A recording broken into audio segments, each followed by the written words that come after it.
Atenção, vai começar agora uma teleaula de tratamento de superfícies do curso Profissionalizante. Este módulo tem um total de 10 aulas. Hoje você vai assistir a teleaula número 7. Bons estudos!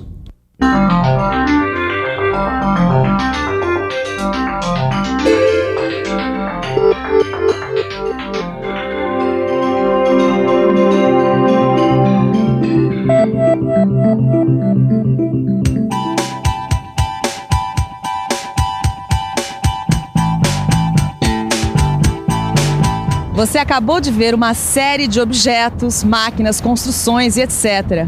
Agora me diz uma coisa, o que todas essas coisas têm em comum? Se a gente reparar bem, a gente vai perceber que todas elas, de um jeito ou de outro, foram recobertas por uma camada de tinta. Ou seja, todas elas estão pintadas. Se a gente tentar imaginar, é difícil encontrar um objeto que nunca tenha recebido tinta. Eles até existem, mas são raros. Como a gente sabe, a tinta tem 2 papéis. Serve para embelezar o objeto e também para protegê-lo. Na última teleaula, nós aprendemos como preparar as superfícies para receber tinta. Agora, nesta teleaula, nós vamos botar a mão na tinta e fazer a pintura. Hoje você vai conhecer vários processos de pintura, desde os mais simples, como que usa trincha, até os mais sofisticados, como aqueles que usam a pintura eletrostática e a pintura eletroforética. É isso aí, hoje nós vamos conhecer vários processos de pintura. Vamos nessa? A nossa teleaula está começando.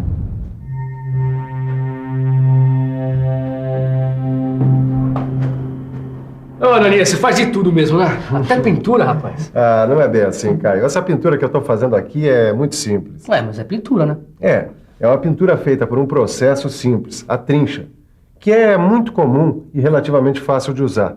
Olha, para algumas coisas a trincha serve. Mas se você precisar uma pintura assim com uma melhor qualidade de acabamento, você vai ter que escolher outro processo. Tá, e como é que você faz para escolher o melhor processo de pintura? Bom, Caio, isso depende de um conjunto de fatores. A primeira coisa que o pintor precisa saber é que existem diversos processos diferentes de pintura e que a escolha entre um ou outro vai depender do tipo de serviço que você precisa fazer. Mas e a tinta? Qualquer processo de pintura pode ser usado com qualquer tipo de tinta? Então, Caio, é isso que eu estou tentando dizer. A gente tem que seguir alguns critérios para escolher o processo mais adequado. E o primeiro deles é esse, a escolha da tinta. Quer dizer, não adianta nada eu querer usar tinta em pó com uma trincha. Peraí, tinta em pó? É, tinta em pó.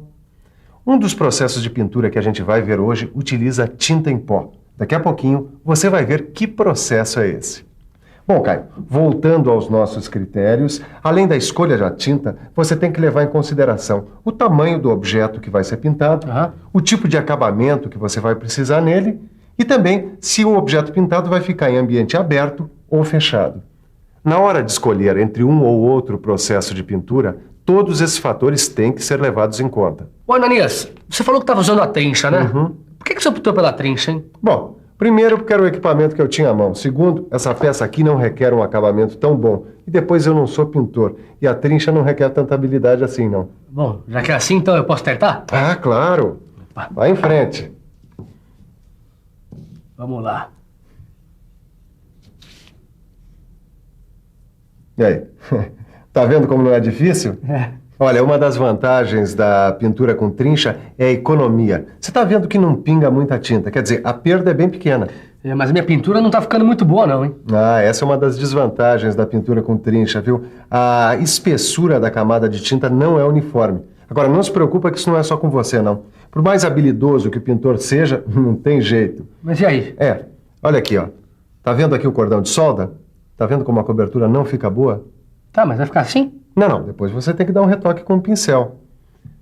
Como você viu, esse é um método de pintura muito simples, mas que só serve para objetos de pequenas dimensões, visto que é um método muito demorado. Quando você precisa de uma velocidade maior, você pode optar por um outro método de pintura, o rolo. O rolo é um dos meios de pintura mais usados. Isso porque, assim como a trincha, ele é fácil de ser usado. Mas além da facilidade de uso, o que faz com que o rolo seja tão popular é a produtividade. Com o rolo, pode-se pintar uma superfície bem maior que com as trinchas. E além disso, ele tem outras características.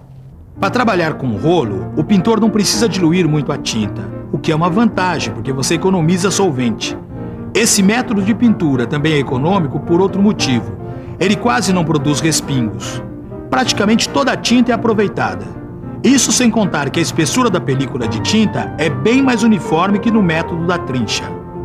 O rolo é um meio de pintura que tem boa produtividade, por isso ele é usado para pintar grandes superfícies. Existem diferentes tamanhos de rolo. Dependendo do tipo de superfície ou do formato do objeto, o tamanho do rolo muda. O rolo também serve para diferentes tipos de trabalho, desde a pintura de equipamentos até a pintura de paredes. Mas pelo seu formato, o rolo serve mesmo para pinturas em superfícies planas ou em grande raio de curvatura, como é o caso deste arco aqui. Ô, Ananias, olha só o que eu encontrei. Isso aqui não serve para pintura também, não? Essa aí é uma pistola a ar comprimido. É um outro modo de se pintar. Aliás, uma maneira bem popular de se pintar. Ué, então por que você não usa essa pistola aqui? Não ia ser melhor do que a trincha? Ia ficar melhor. Acontece que eu não sou pintor. Eu até sei como isso aí funciona, mas eu não sou profissional. Agora, o principal motivo para eu não usar uma pistola de ar comprimido é que aqui na minha oficina eu não tenho nem um local adequado e nem um sistema de exaustão eficiente. Como é que é? Sistema de exaustão? Olha, a pintura a pistola de ar comprimido, ela tem muitas vantagens. Ela tem alta produtividade, a camada de tinta tem uma espessura uniforme, mas ao mesmo tempo ela também desperdiça muita tinta, porque ela tem que usar uma tinta muito diluída, muito fina, para que ela escoe aqui pelos bicos dessa pistola. E aí que está justamente o problema.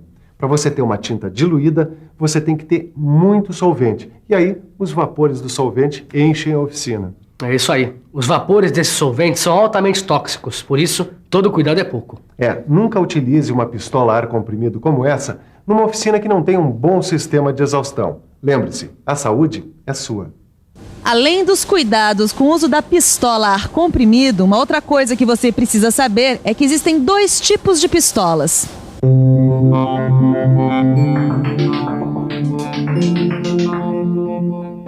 Existem 2 tipos de pistola a ar comprimido. O primeiro tem o recipiente que carrega a tinta acoplado à pistola. Esse tipo tem o inconveniente de ter de ser constantemente recarregado, interrompendo várias vezes o trabalho. O segundo tipo tem o recipiente de tinta separado. Nesse caso, a autonomia de trabalho é muito maior, porque leva muito mais tempo para que o suprimento de tinta acabe. É isso aí, o trabalho com pistola a ar comprimido pede um profissional. A diluição da tinta tem que ser feita na medida certa. Além disso, as pistolas podem ter diferentes bicos de saída da tinta. A escolha de um bico ou de outro vai depender do tipo de tinta que você estiver usando. Uma coisa que a gente tem que prestar atenção também é na pressão e vazão do ar. Só assim dá para ter um bom resultado na pintura. E além disso tudo, é claro, tem um jeito certo de pintar. Olha só.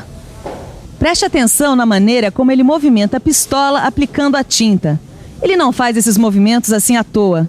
Essa é a melhor maneira de fazer esse tipo de pintura. Preste atenção.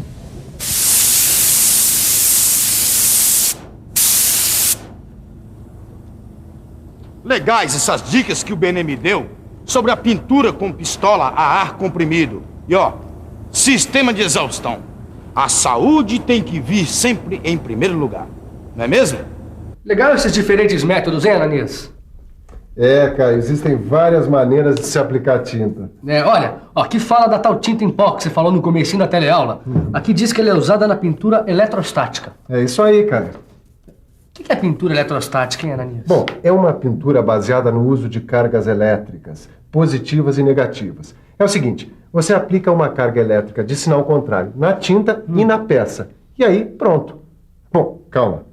Se você quer entender direitinho como é que funciona essa pintura eletrostática, é só pensar um pouco. Vamos pensar um pouco. Peraí, vamos devagar ver se a gente entende como isto acontece. Vamos imaginar uma peça que vai ser pintada. Uma torneira. Uma grade. Agora, para que a pintura eletrostática aconteça, ela tem de estar carregada eletricamente. Vamos imaginar que ela está carregada com cargas negativas. Aí, nós temos a pistola, que trabalha com a tinta em pó. Esse pó precisa estar carregado eletricamente com cargas contrárias àquelas da torneira. Ou seja, o pó precisa estar carregado positivamente. Agora sim ficou fácil. Uma está carregada negativamente, a outra positivamente. Como cargas elétricas de sinais opostos se atraem, o pó se deposita na superfície. Depois que o pó é depositado na superfície da peça, ela é levada para uma estufa para ser curada. Aí então o pó é fundido formando uma película e aderindo firmemente à superfície. Puxa, é bem interessante esse método, hein? Mas olha, aqui está dizendo que você pode usar tinta líquida também, que não é só tinta em pó que é usada na pintura eletrostática. Você tem toda a razão. A tinta líquida também pode ser usada. E em ambos os casos, a produtividade é alta e a perda de tinta é baixa. Além disso, ela forma uma película de tinta uniforme mesmo em superfícies irregulares. É por isso que esse método é cada vez mais usado nos vários tipos de indústria. Como, por exemplo, na indústria de eletrodomésticos. E esse tipo de pintura tem uma outra grande vantagem, muito importante. São os níveis de poluição. Como na tinta não há solvente e a tinta é praticamente toda aproveitada, quase não sobram resíduos para a atmosfera. A pintura eletrostática é um dos métodos mais eficientes e modernos que existem. Mas ainda tem um outro método mais moderno. É a pintura eletroforética. Como você já notou, esse tipo de pintura exige grandes investimentos. A peça é totalmente mergulhada no tanque com tinta líquida. No caso da fábrica aqui, que produz carros, imagina quantos litros de tinta não são necessários para encher um tanque desses. Só que esse investimento todo tem um retorno. A produtividade é alta, a perda de tinta é muito pequena e a espessura da película é uniforme. É isso aí. Depois da pintura eletroforética, é hora da revisão. E atenção, se liga aí que é hora da revisão. Na teleaula de hoje, você conheceu diversos processos de pintura. Começamos pelo mais simples deles, a pintura com trincha. Depois, foi a vez da pintura com rolo. Você então ficou conhecendo a pintura com pistola a ar comprimido. Ficou sabendo que esse tipo de pintura só deve ser feito em instalações apropriadas para garantir a segurança de quem trabalha. E a seguir, aprendeu o que é pintura eletrostática. Viu como as cargas elétricas desempenham um papel fundamental nesse tipo de pintura. Finalmente, você aprendeu o que é pintura eletroforética. Agora que você já tem uma noção dos diversos processos de pintura que existem por aí, não esqueça de dar uma bela aprofundada no seu livro de estudos. Lá você vai encontrar informações e detalhes importantes, além dos que você viu por aqui. Bons estudos e até a próxima.